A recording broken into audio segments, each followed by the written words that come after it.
CarlyFiorina.org. This came out. You did not register this domain. So right now, someone else has registered the domain, and if you go there, it talks about how many people you laid off at Hewlett-Packard and has a bunch of sort of upside-down frowny faces. Do you know who owns SethMeyers.org? Certainly have no idea. I do. You do? I do. I just bought it in the green room, actually. You just bought it in the green room? So you better be really nice to me my goodness. tonight. Like a politician who's ready, right? Despite what some people may believe is a fait accompli, there is no truth to rumor the GOP is seeking to have at least 147 people running for president by the time the convention rolls around. But why wait for a good storyline when you have one already making the rounds? And she wants to be the wild card. Our guest is Washington correspondent for the Daily Beast. This means she is forced every day to deal with those denizens in the White House, Congress, and elsewhere. Pity those who must navigate those halls. Welcome Eleanor Clift to the Hardline. Eleanor, thanks so much for being here today.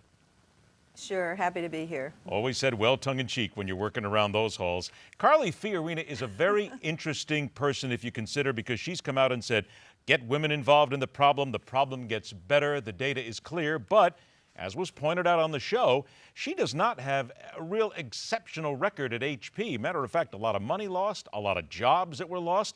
How does she overcome this paper trail that you know the left is going to use against her? Well, I think she has some pat answers, and she did leave Hewlett-Packard with $21 million in a beautiful golden parachute. If she can tell the rest of us how to negotiate failure so effectively, maybe that's a good approach. You know, I think she brings something to the field. I mean, as the only woman, she will stand out and she will get some attention. And I think she thinks of herself, as you said in your introduction, as a counterweight to Hillary Clinton. But that's kind of bizarre, because that's the so-called identity politics that Republicans generally say they hate. I don't see her as an effective counterweight to Hillary Clinton. I think if we're talking November, I think Jeb Bush or Scott Walker or Marco Rubio would be a more effective counterweight to Hillary Clinton. So maybe she needs to rethink some of her stump language. And she's not registering anywhere in the polls, and she's got, I mean, I've been to a couple of her appearances, and I hear the same lines over and over, and one of them is that the virtue of that she's not a professional politician.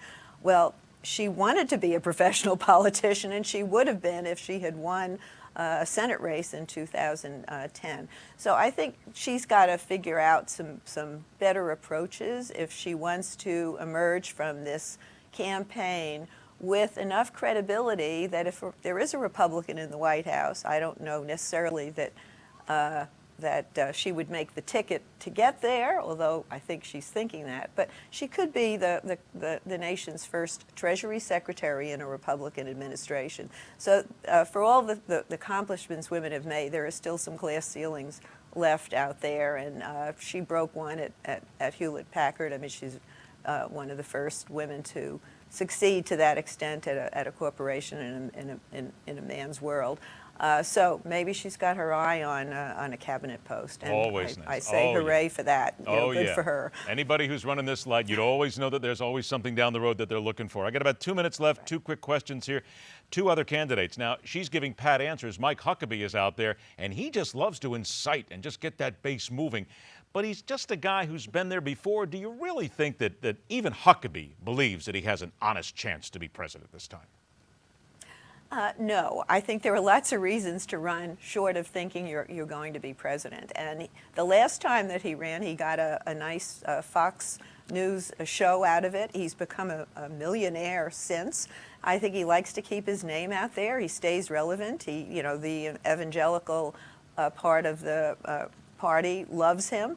And he can deliver a lot of very nasty lines with such a smile that you forget that you're supposed to dislike him. So I think he's going to have a hard time doing as well in Iowa as he did last time. He won Iowa, one of the earlier times that he ran. Now he's got a lot of competition. So I don't see him as a serious factor in whoever emerges out of this race. About 40 seconds left. Same thing for Ben Carson. I mean, he's trying to be politically incorrect in many ways, and it just doesn't seem to be really gaining the kind of traction that he'll need. Ben Carson is such an inspirational role model. I actually had a conversation with a woman yesterday who said that her grandson was operated on by Ben Carson when he was 25 days old. He's now 16, and when she went back for a checkup when the child was like 3, she thanked Dr. Carson profusely, and he said he really didn't do it. And she said, "What do you mean? Did a resident operate on my grandson?" And he pointed to the heavens. No, it was God.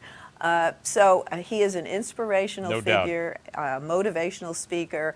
That's what he should stick to. No doubt. He is indeed an inspirational figure, and I think perhaps he will use that, perhaps even to speak to people come the convention. Eleanor Clift, pleasure to have you on the show. Thank you so much for joining us, and we'll do it again. And be careful in those halls. Okay, thank you. Take care. Next up, you're not getting what you pay for in that rental car lot. The Hard Line is next.